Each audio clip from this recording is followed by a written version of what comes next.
Les vacances battent leur plein et vous êtes peut-être déjà sur votre lieu de villégiature.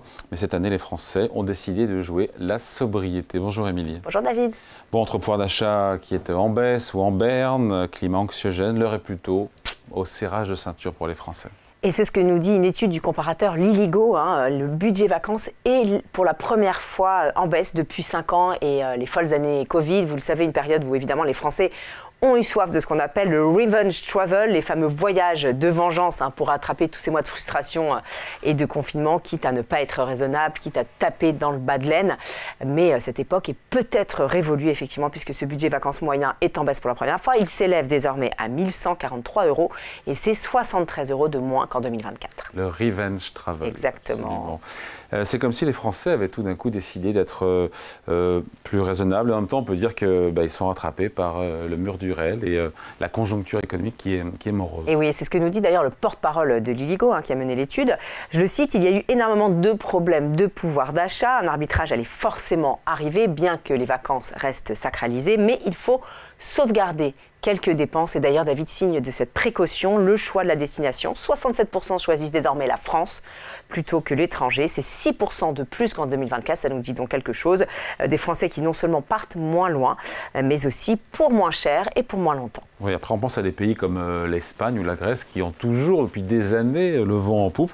Cette époque-là, elle est révolue. Alors c'est vrai que l'Espagne, en tout cas, fait figure d'exception. D'ailleurs, elle est passée en tête des réservations de PAP cet été. Elle est en progression de 14% et elle devance même la Côte d'Azur, ce qui est une première, sans doute portée par son accès facilité en train, ses nombreux vols low cost et puis ses locations de maisons qui sont quand même 30% moins chères que sur la côte. Oui, et puis il y a pas mal de vols low cost évidemment pour l'Espagne. Après, d'une manière générale, on sait que les prix des billets d'avion ont tendance à flamber et les Français n'ont pas ou plus toujours les moyens. Ah oui, cet été 2025, les prix évidemment continuent de s'affoler. Comptez par exemple 212 € pour un aller-retour Paris-Porto, en hausse de 3% sur un an et même de 20% si on regarde sur les 5 dernières années.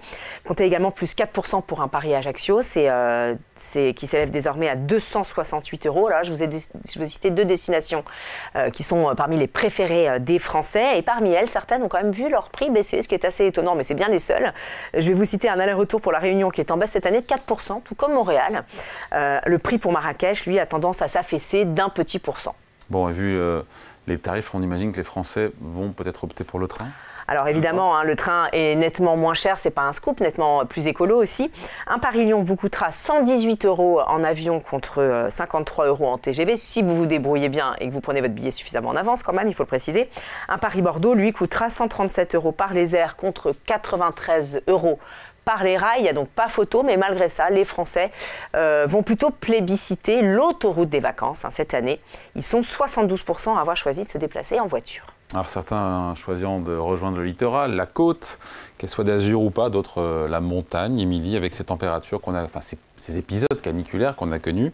Il y a un match ou pas entre la mer et la montagne? Toujours, ça depuis toujours, et c'est la mer qui confirme encore cette année son statut de destination préférée puisqu'elle représente quand même les 2/3 des demandes de réservation chez PAP, mais quand même la montagne gagne du terrain avec une hausse cette année de 12,8% des réservations, un chiffre qui grimpe même à 23,3% dans le Massif central, mais à seulement 8,6% dans les Alpes.